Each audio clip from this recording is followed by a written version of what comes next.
Claro, el ministerio es la actitud que debe de tener un ministro en el ministerio, la actitud, ¿sí? Es una condición interna y está en el versículo 24, Colosenses 1:24, ahí está la actitud. Dice, ahora me gozo en lo que padezco por vosotros. ¿Cómo? Se goza en lo que padece por vosotros, ¿sí? La actitud con la que servimos a Dios, hermanos, es muy importante, ¿sí? En 2 Corintios 4, 7 al 9, la actitud con la que servimos a Dios es muy importante. Y Pablo habla de ello en otra carta, en 2 Corintios 4, 7 al 9, dice, pero tenemos este tesoro en vasos de barro. ¿Cuál es el tesoro? El Evangelio. ¿Quién es el vaso de barro?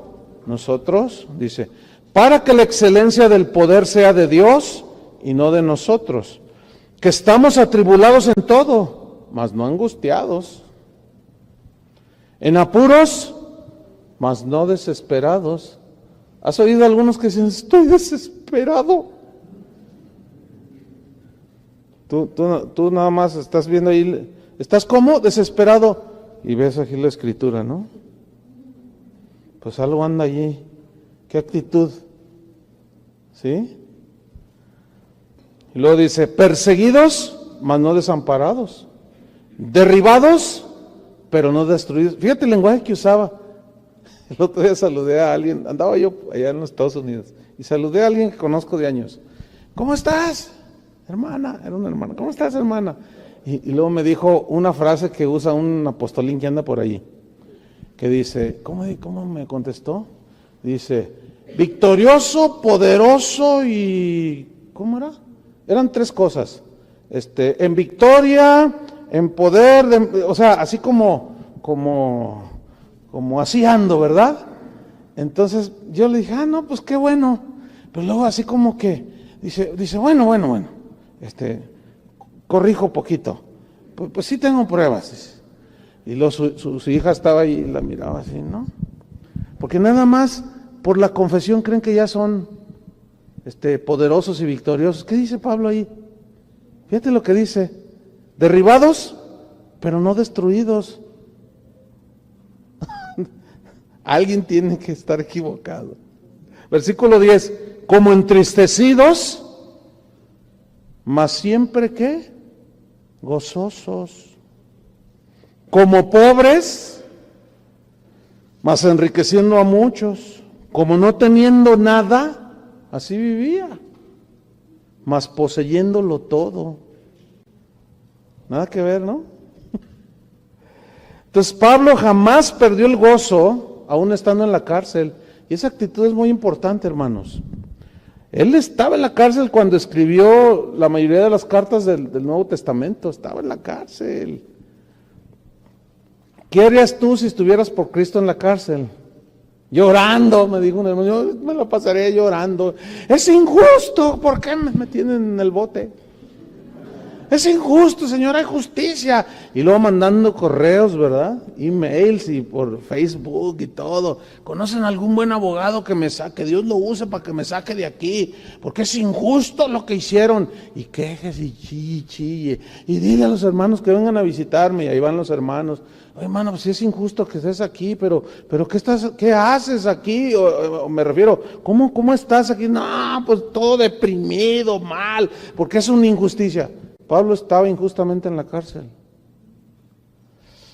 pero su actitud era bien diferente. Fíjate lo que escribió, lo que dijo en Hechos 16:25, cuando estaba en la cárcel, cómo reaccionó. Pero a medianoche, orando Pablo y Silas, estaban en el calabozo de más adentro, estaban con grillos en las manos, en los pies, estaban ahí. Y dice, pero a medianoche, orando Pablo y Silas, ¿qué hacían? Cantaban himnos a Dios y los presos los oían. Qué tremendo ese apóstol, ¿no? Por eso él hablaba del poder que actúa en nosotros y en mí, dice, bien tremendo. Pero ¿en base a qué? A que su llamamiento era de Dios. Sabía que él tenía que tener una buena actitud. Jamás perdió la certeza de que Dios tenía su vida bajo control. ¿Por qué? Porque conocía las verdades de Dios. ¿Sí? Y pasara lo que pasara, él estaba ahí. ¿Se acuerdan que leíamos que Pablo hubo un momento en que se quedó solo? Dice, en mi defensa todos me abandonaron, me quedé yo solo. Dice, pero Dios estaba conmigo. Ahí está. Y muchos cuando están en una tribulación dicen, ¿a dónde estás, Señor? No te veo. Ahí está. Pero como necesitas la fe en operación. Entonces Pablo nunca perdió la certeza de que Dios tenía su vida bajo control. Romanos 8:28. Por eso él fue el que escribió, sabemos que los que aman a Dios, ¿qué? Todas las cosas les ayudan a bien. Esto es, a los que conforme a su propósito son llamados. Ahora, tú dices, no, pues qué tremenda escritura, pero vamos a leer Filipenses 1:12 para que vean que él sí creía lo que decía. Sabemos que a los que aman a Dios, todas las cosas ayudan para bien. Dios tiene un propósito, que me llamó para ser predicador, y si estoy en la cárcel, algo tiene Dios. Mira, Filipenses 1:12 y 13.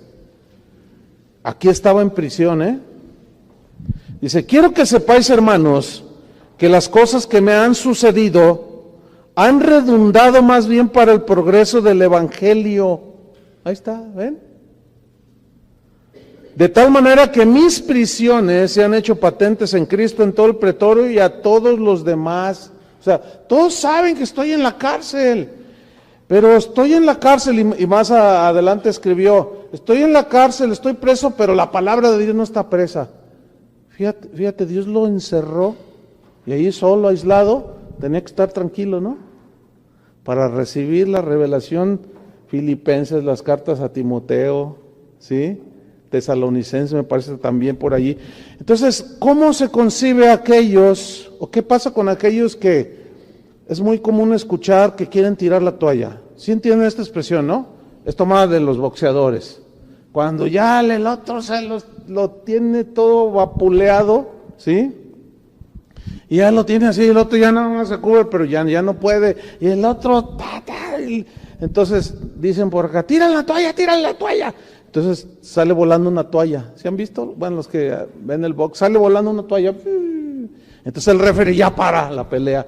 Tirar la toalla significa ya, hasta aquí. Entonces, ¿qué onda con los que Dios llamó? Se supone que si Dios llama a uno, a cualquiera le da la gracia, ¿no? Y le da una visión, le da la gracia, le da la fuerza, pero ¿qué pasa con aquellos que quieren tirar la toalla? Algo pasa, ¿sí? En las convenciones pastorales es bien común, es clásico, es clásico hacer llamados para todos aquellos pastores que están a punto de tirar la toalla, que ya no aguantan esto y lo otro. A ver, pásenle, hermanos, ahorita Dios, vamos a orar. Los va a levantar, y pasan casi todos. O un porcentaje numeroso de los asistentes. Entonces, una vez estábamos en una convención en Dallas, Texas. Habría unos 1,500 pastores. Entonces, el mensaje había estado muy bueno de un predicador, pero al final él lo aplicó así y dijo, bueno, yo puedo sentir por mi espíritu que hay algunos que quieren tirar la toalla, pero ahora Dios los va a fortalecer. Yo pienso que el enfoque está mal. Les voy a explicar por qué.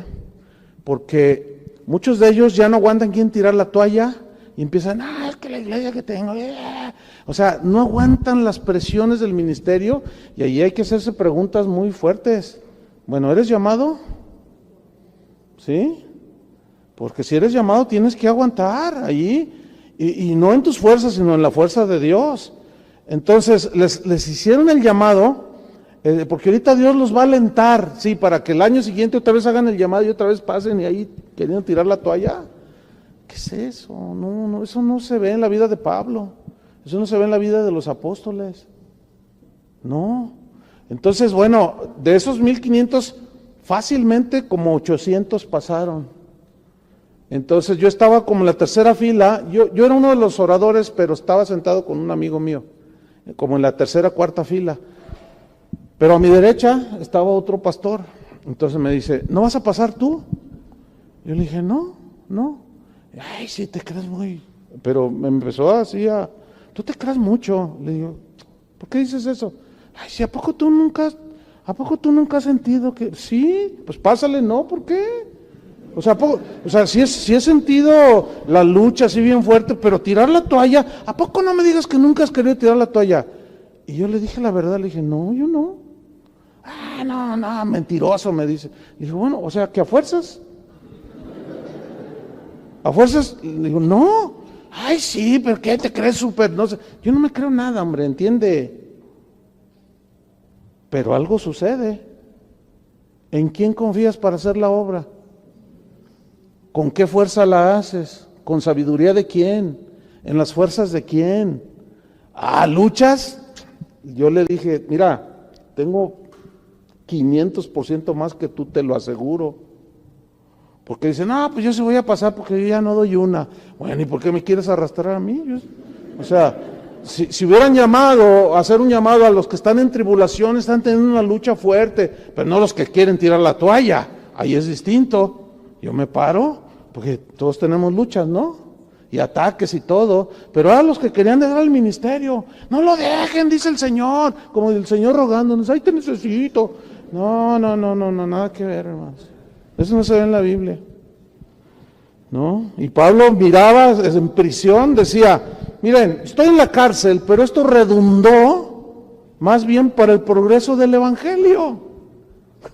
Tenía una visión distinta, ¿sí?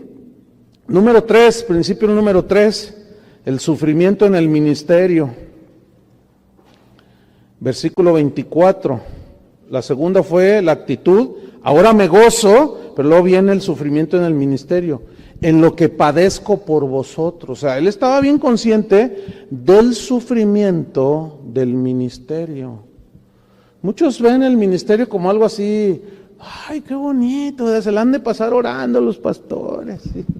Unos se la pasan en Acapulco, ¿verdad? Algunos. Pero no es así, hermanos. Hay de todo tipo. Pablo hablaba temores de fuera, temores de dentro, peligros de ladrones, peligros entre falsos hermanos, peligros de los judíos, peligros de los de mi nación, naufragio, o sea, de todo. Si yo les contara, pero aunque ya no sería el evangelio, sí, pero olvídense, ¿sí? Nada que ver, hay un padecer por causa de Cristo. A mí me han agredido físicamente por predicar el evangelio. ¿Sí? Entonces, fíjate lo que dice Pablo en 2 Corintios 11:23. 2 Corintios 11:23. Aquí lo dice, son ministros de Cristo, refiriéndose a falsos apóstoles que lo acusaban a Pablo. Dice, son ministros de Cristo, o sea, refiriéndose a esos falsos, como si estuviera loco hablo, Pues yo más, decía Pablo, en trabajos más abundante, en azotes sin número, en cárceles más, en peligros de muerte muchas veces. De los judíos 5 veces he recibido 40 azotes menos 1, porque la ley decía 39. 3 veces he sido azotado con varas, 1 vez apedreado. 3 veces he padecido naufragio, 1 noche y 1 día he estado como náufrago en alta mar. En caminos muchas veces, en peligros de ríos, en peligros de ladrones, peligros de los de mi nación, peligros de los gentiles, peligros en la ciudad, peligros en el desierto, peligros en el mar, peligros entre falsos hermanos, en trabajo y fatiga, en muchos desvelos, hambre y sed, en muchos ayunos, en frío y en desnudez. ¿Y de qué hablan hoy los apóstoles modernos? Somos dignos de la mejor casa del barrio. Nada que ver. Y luego si tienen una tribulación, no reprenda al diablo, no acepte eso. Usted tiene autoridad. Te enseñan puras tonterías. No conocen a Dios. Porque a la luz de esos parámetros de los apóstoles de hoy, Pablo era un fracasado. ¿No es cierto? Ese no tiene fe, mira, hasta los de su nación. Yo tengo autoridad y yo establezco. Y yo gobierno mis circunstancias. Cálmate, Diosito. Nada que ver. Ahora, hay una frase interesante en el versículo 24.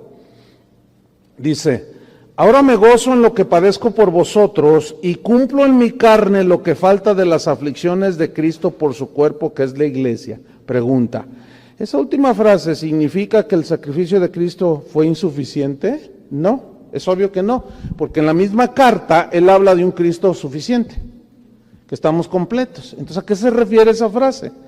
Significa que todo ministro fiel que predica el evangelio sufrirá persecución y rechazo y calumnias, ¿sí? Entonces, la iglesia es el cuerpo de Cristo, ¿no es cierto? La iglesia es su cuerpo en el cual Cristo vive, o sea, Cristo vive en nosotros. Y por lo tanto, esto es lo que significa, Pablo decía, yo sufro cuando sufren sus hijos, los hijos de Dios, no para completar el sacrificio de Cristo. El problema es la traducción, ¿no? Versículo 12. No, es otra escritura. Segunda Timoteo 3:12, hablando precisamente de este punto del sufrimiento en el ministerio. Dice en 2 Timoteo 3:12, y también todos los que quieren vivir piadosamente en Cristo Jesús, ¿qué? Padecerán, ¿qué? Persecución. La persecución se presenta de diferentes maneras, diferentes colores y sabores. La persecución puede ser física, así de que quieran golpearte o asesinarte, pero puede haber una persecución verbal, ataques verbales, así sin piedad, que te dan con todo, te quieren desprestigiar, mienten acerca de ti, inventan, sacan del contexto cosas que tú dices, y era lo que hacían con Pablo, ¿sí? Por eso él les decía, ¿esos son apóstoles? ¿Esos son apóstoles? Yo soy más, dice, porque esos son los que los transan a ustedes. Y curiosamente esos falsos apóstoles les decían a los corintios, a los colosenses, Pablo, ese lo único que quiere de ustedes es fraudearlos, quiere abusar de ustedes. O sea, trataban de voltear, fíjense, a los creyentes. Y saben que ese tipo de persecución en este tiempo es de las más socorridas, y más ahora con las redes sociales, con los Facebook y los blogs, las páginas de internet. No, hombre, ahí el diablo se da vuelo, pero grueso. ¿Sí? Que a manera de advertencia, que ustedes sean prudentes, sobrios, no crean todo lo que se dice en internet, porque hay gente tan débil, tan faltas de convicciones, que cualquier cosa que leen en internet la asumen como verdad. Ahora que estaba allá en Houston, salió por ahí en una página de un ministro muy conocido, muy famoso, que supuestamente había renunciado. Entonces me dijeron, oiga pastor, ya leyó que fulano de tal ya no es el pastor de tal iglesia, una iglesia muy conocida en los Estados Unidos. Y yo le dije, ¿de dónde sacas eso? Ahí en unas páginas, ya está circulando en la red. Le dije, mira, ten mucho cuidado, no creas a todo lo que se oye. Y pues es que yo lo conozco. Mejor pregúntale a él, pregúntale directamente. Y estando ahí en la misma ciudad de Houston, empezaron ellos a indagar y a preguntar, no, pastor, era un rumor. Yo le dije, tú ya lo estabas dando por un hecho, No, entonces hay que ser muy, muy cuidadosos, porque el diablo allí se da vuelo. Entonces, si tú quieres vivir piadosamente en Cristo, ¿qué significa vivir piadosamente en Cristo? Obedeciéndole, sometiéndote a Él, viviendo su palabra, etcétera. Te van a tachar de todo, te van a tachar de, quieres caminar en santidad, te van a decir legalista, porque repruebas prácticas mundanas que se han metido a la iglesia. Entonces, eres un legalista, eres muy exagerado. No, ¿y qué con la gracia? No, lo que pasa es que tú no sé cuánto, y te empiezan y te dicen Pero, número 4, estamos hablando de la visión clara que tenía Pablo del ministerio, la predicación en el ministerio. Mira el entendimiento que Pablo tenía al respecto, acerca de la predicación en el ministerio. Colosenses 1:25. En el 24 dice que que él se gozaba por lo que padecía, y en el 25 dice, refiriéndose al ministerio, dice, de la cual, o sea, de la palabra, fui hecho ¿qué? Ministro, según la administración de Dios que me fue dada, o según la capacidad que Dios me dio, que me fue dada, para con vosotros, miren lo que viene a continuación, para que anuncie cumplidamente la palabra de Dios. Él tenía una visión muy clara, anunciar cumplidamente la palabra de Dios como predicador. ¿Qué significa anunciar cumplidamente? Totalmente el mensaje central del Evangelio, que es la muerte de Cristo. Fíjense lo que sucedió en Hechos 20:26. Él se está despidiendo en Éfeso de los pastores, se iba a ir ya, de ahí ya no los iba a ver. En Hechos 20:26 está dialogando con ellos y dice en el 20:26 y 27, por tanto, dice, yo os protesto el día de hoy, porque les dice que cuiden al rebaño, a los pastores, dice, cuiden el rebaño, del cual Cristo pagó con su sangre. Dice, por tanto, yo os protesto el día de hoy, que estoy limpio de la sangre de todos. Esta es una expresión retórica, que significa, yo ya les enseñé lo que les tenía que enseñar. Nadie me puede reclamar de ustedes que yo no lo enseñé. No le enseñé la palabra de Dios, no le enseñé el Evangelio, o los engañé. Estoy limpio de la sangre de cualquiera de ustedes. Nadie me puede acusar. Yo cumplí mi ministerio en ese sentido. Y luego dice el 27, porque, aquí está la razón de por qué está limpio de la sangre de todos los pastores que lo estaban oyendo allí. Porque no he rehuido anunciaros todo el consejo de Dios. No he rehuido, rehuido es, no lo he evitado hablarles de todo el consejo, toda la verdad de Dios acerca de Cristo. Y hoy se escuchan un montón de predicadores diciendo, no prediques cosas que traigan así controversia, porque eso trae desunidad, trae división en la iglesia. Mejor, mira, llévatela tranquila, háblales del amor, diles que Dios los ama y que no sé cuánto, pero no hables de que, mira, cuando prediques no menciones al infierno, porque no se asustan, no. Uy, en los Estados Unidos ya está poniendo cada vez más grueso, porque allá si tú dices algo contra los homosexuales ya te pueden demandar.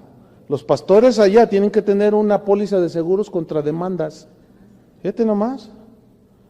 ¿Sí? Un amigo mío que vive en Europa, bueno, un pastor que estuvo aquí, que está allá en Estocolmo, en Suecia, que hay una casa de oración allá, me comentaba de eso, que un pastor ahorita está en la cárcel, porque salió a la calle a predicar, dice, mira, allá Sodoma y Gomorra le queda cortito. Dice, los hombres las más, sí, abiertamente, dice, una cosa espantosa, dice. Entonces él se puso, en una plaza se puso a predicar, y dijo que los homosexuales iban a ir al infierno. No, hombre, le llovieron, lo metieron, está en la cárcel ahorita. Fíjate nada más. Entonces, rehúsan el día de hoy. Y luego hay ocasiones en que, bueno, a mí me ha tocado unas 3 veces donde, ¿de qué vas a predicar? No, pues de la palabra, pero mira, no digas nada de los adúlteros. Ah, caray, ¿por qué no? ¿Cuántos tienes aquí o qué? No, pues es que, tú sabes, la gente no vive bien. No digas nada de los homosexuales, no digas nada de esto porque pues es que hay unos allí, ¿verdad? Y se van a ofender y pues son buenas personas, yo quiero que estén en la iglesia y son buenos diezmadores y si tú mencionas algo, se van a ir y me van a afectar. No, así, tranquilo, hermano, háblales de algo bonito, que les edifique, que los motive, que los... Imagínate, ¿me estás condicionando? Imagínate nomás, que te digan qué es lo que tienes que predicar o no. Entonces, ¿cómo se van a dar cuenta de su condición si no escuchan lo que Dios dice respecto a ellos? Entonces, muchos están faltando a esto, a la predicación del Evangelio. Cumplidamente, no lo hacen y le diluyen, le bajan para no ofender. Mira lo que dijo en 2 Corintios 4:1.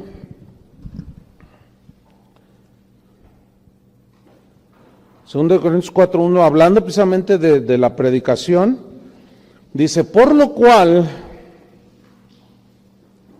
teniendo nosotros este ministerio según la misericordia que hemos recibido, no desmayamos.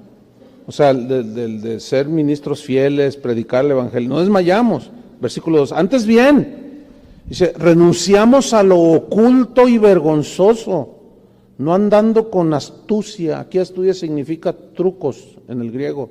No andando con trucos, dice, ni adulterando la palabra de Dios, sino por la manifestación de la verdad. ¿Ven? Y recomendándonos a toda conciencia humana delante de Dios. O sea, el mensaje que llega a la conciencia y a lo profundo, la palabra que tiene poder para penetrar a lo más profundo del ser humano. Entonces Pablo entendía que debía de predicar cumplidamente todo el evangelio, ¿sí? Sin diluir las verdades esenciales del evangelio. Número 5 de su visión del ministerio es que el tema de su predicación era Cristo. Él sabía perfectamente, no había dudas. Colosenses 1:26 y 27. El tema de su predicación en el ministerio fue Cristo siempre. Y ese debe ser el tema de todo predicador. Dice, el misterio que había estado oculto desde los siglos y edades, pero que ahora ha sido manifestado a sus santos, revelado a sus santos, a quienes Dios quiso dar a conocer las riquezas de la gloria de este misterio entre los gentiles, que es Cristo. No hay más. Que es Cristo en vosotros, la esperanza de gloria. Sin Cristo no hay gloria, hermanos. Sin Cristo no hay cielo. Sin Cristo no hay salvación, no hay reconciliación, no hay perdón, no hay justificación, no hay nada. Quita Cristo de tu mensaje y quitaste todo. ¿Entiendes? Quítalo y quitaste todo. Fíjate lo que dijo en 1 Corintios 2:1. 1 Corintios 2:1 y 2. Mira lo que dijo aquí Pablo a los corintios. Les dijo un montón de cosas, pero mira estos textos. 1 Corintios 2:1 y 2. Dice así. Así que, hermanos, cuando fui a vosotros para anunciaros el testimonio de Dios, el testimonio de Dios es la palabra, ¿no? Cuando fui para anunciarles el testimonio de Dios, no fui con excelencia de palabras o de sabiduría o con elocuencia humana o palabras sabias de hombres. No fui así. Pues me propuse, fíjate, aquí está, no saber entre vosotros cosa alguna, sino a Jesucristo y a este crucificado. Yo no quiero hablar de otra cosa, más que de las virtudes de Jesús. Entonces, si la visión clara del ministerio que debemos de tener todos los que sabemos, todos los que predicamos el evangelio, debe ser el tema central, Cristo. Cristo. ¿Lo alcanzan a ver? Jesús. Entonces, ¿dónde quedan? Escuchen bien. Esas reuniones donde traen a alguien para que dé su testimonio.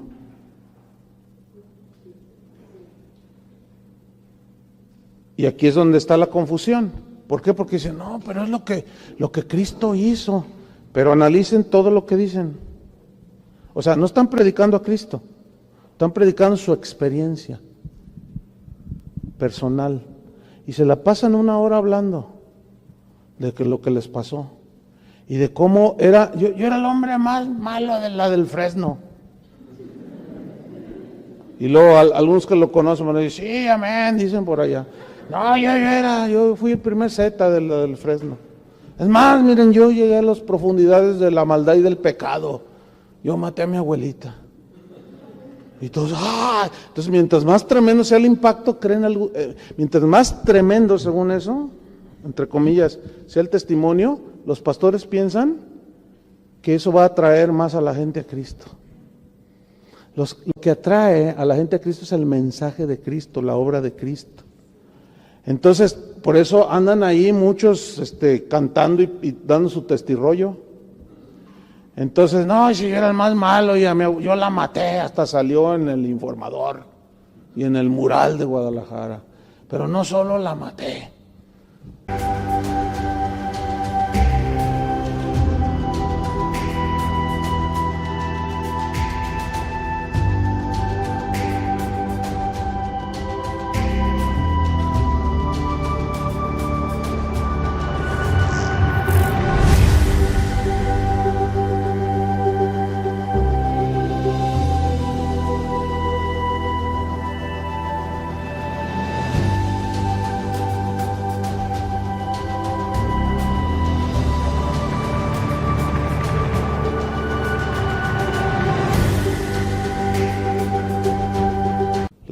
en pedacitos y todos, ¡ay, qué terrible! Y la guardé en bolsitas y la metí al congelador y no solo la corté en pedacitos a mi abuelita y entonces hace el bigote así, ¿no? Sino me la comí y todo, ¡ah! Y así todo es el testimonio de que, pero Dios tuvo misericordia de mí. Amén, gloria a Dios. ¿Quién quiere recibir a Cristo, hermanos? Dicen. A ver, ¿cómo les va a dar conciencia de pecado si lo único que hallaron, pues, lo único que escucharon fue un testimonio? ¿Saben que Pablo no andaba contando su testimonio? Él se vio obligado a hablar de su experiencia cuando se fue al tercer cielo. Y ustedes me obligaron, porque los falsos apóstoles decían, no, ese Pablo no tiene experiencias espirituales, ese Pablo no, ese nada más anda allí, que bla, bla, bla, bla, que no sé qué. Y dice, no, ustedes me están forzando, ¿sí? En cuanto a visiones y revelaciones, ok, ustedes me están forzando, parezco loco, pero ahí les va. Yo conozco un hombre, pero él se vio forzado. Él no andaba por todos lados predicando o hablando de su testimonio. Y vieran que diario, casi diario me llegan, hoy me llegaba un par, hermano, mire, yo tengo un testimonio bien poderoso. Es que yo fui sicario de no sé qué. Déjeme dar mi testimonio allí. No. Pues, ¿cómo? ¿Para qué? Mejor predícales de Cristo. Por eso Pablo decía eso, él tenía una visión muy clara.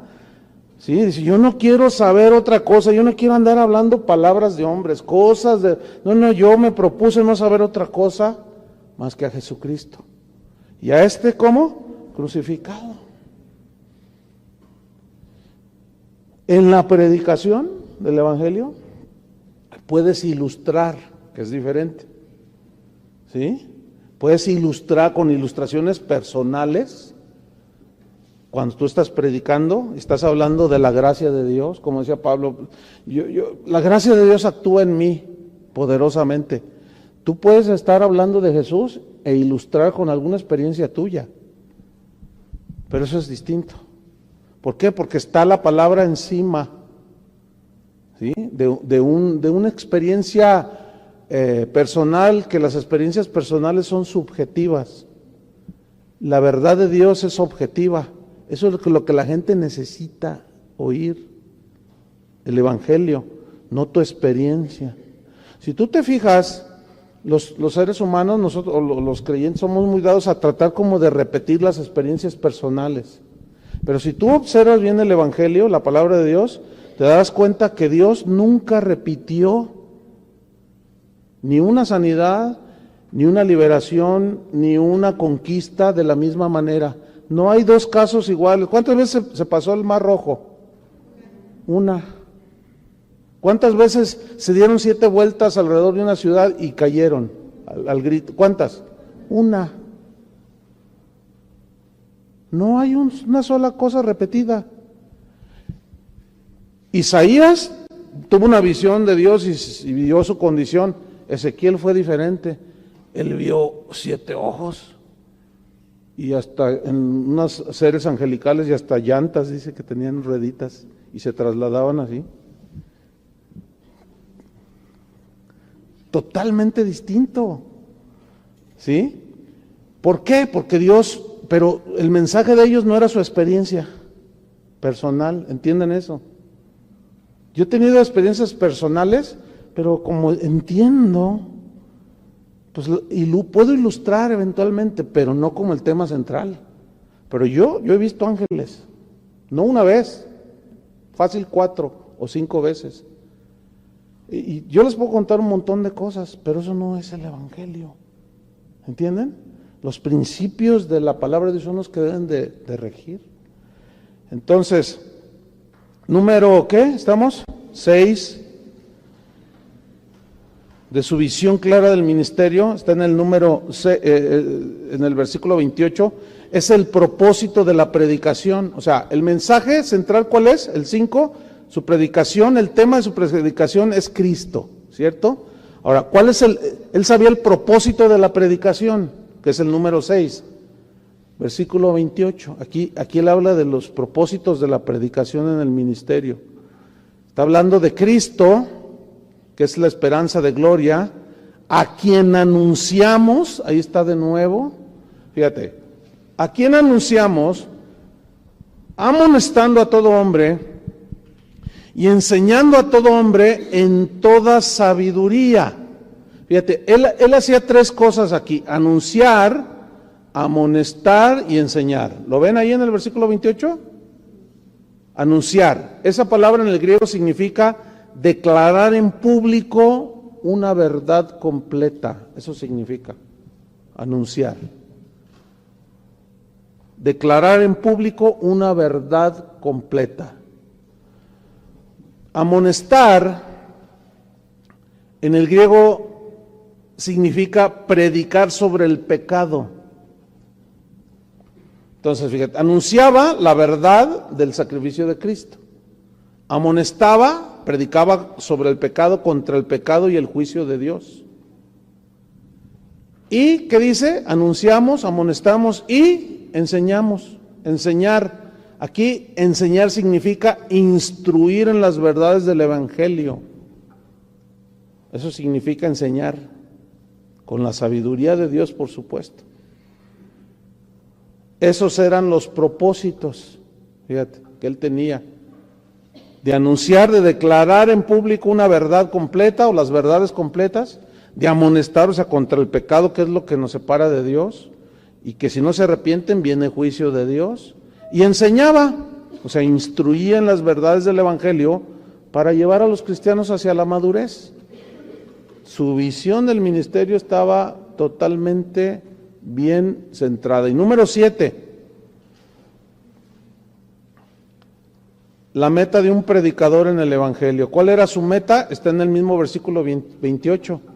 A quien anunciamos, amonestando a todo hombre y enseñando a todo hombre en toda sabiduría, a fin de presentar perfecto a Cristo Jesús a todo hombre. Esa es la meta de un predicador, presentar perfecto en Cristo Jesús a todo hombre. Perfecto habla de madurez, ¿sí? O sea, él no solo les hablaba de la salvación, una vez que ya eran salvos, los instruía para llevarlos a la madurez. ¿Entienden? Porque esa es la gran, digamos, falta de muchos evangelistas. Ellos pueden presentar el evangelio, sí, pero no hay una instrucción después. ¿Entienden? La gente no sigue ese discipulado, esa instrucción. Y para presentar perfecto en Cristo Jesús a todo hombre, se debe de enseñar la Escritura. Solo por la enseñanza de la palabra de Dios se puede lograr. Segunda de Timoteo 3:16 y 17. Segunda de Timoteo 3:16 y 17.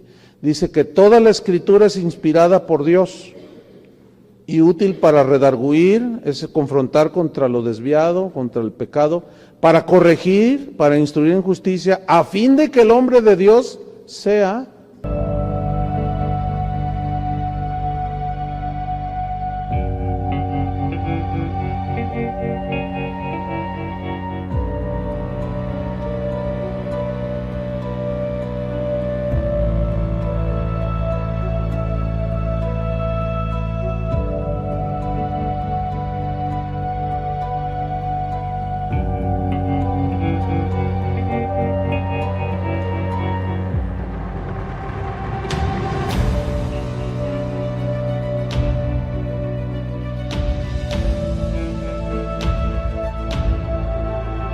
perfecto, enteramente preparado para toda buena obra.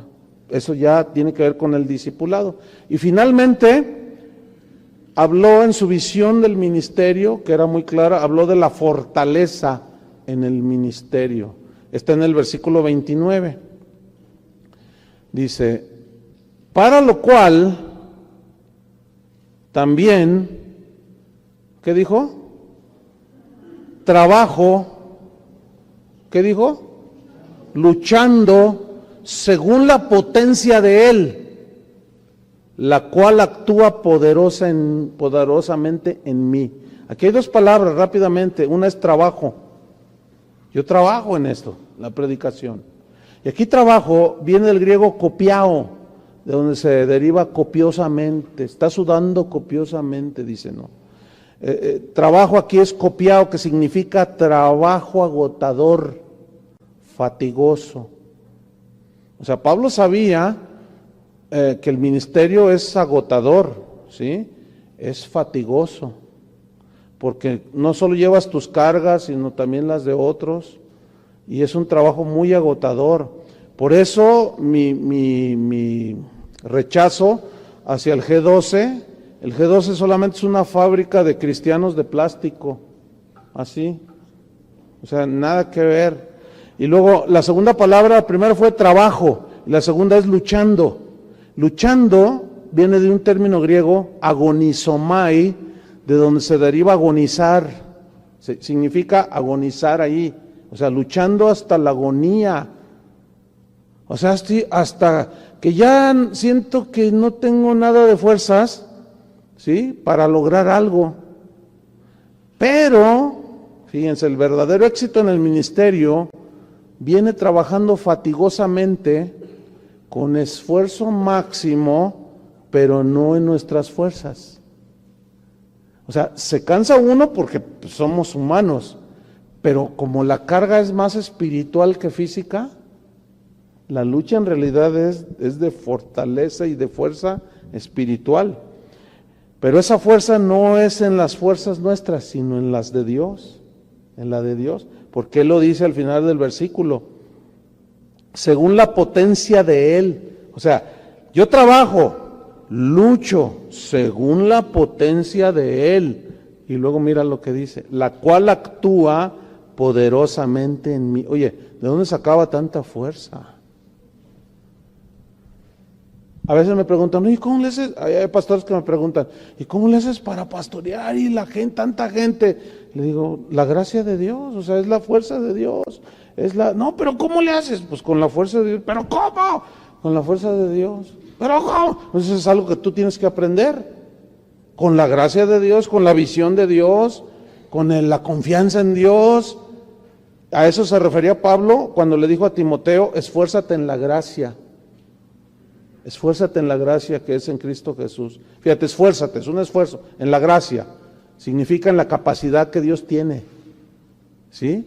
En la capacidad que Dios te da para hacer el ministerio, no en tus fuerzas, no la vas a hacer. Te vas a morir, Timoteo, antes de tiempo. Es en la fuerza de Dios.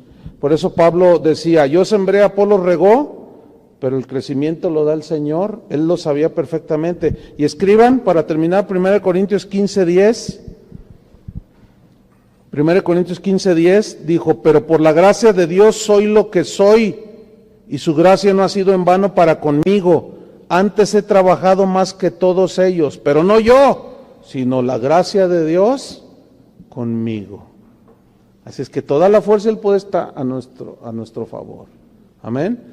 Visión clara del ministerio. Ahí tienen un rato para que se entretengan.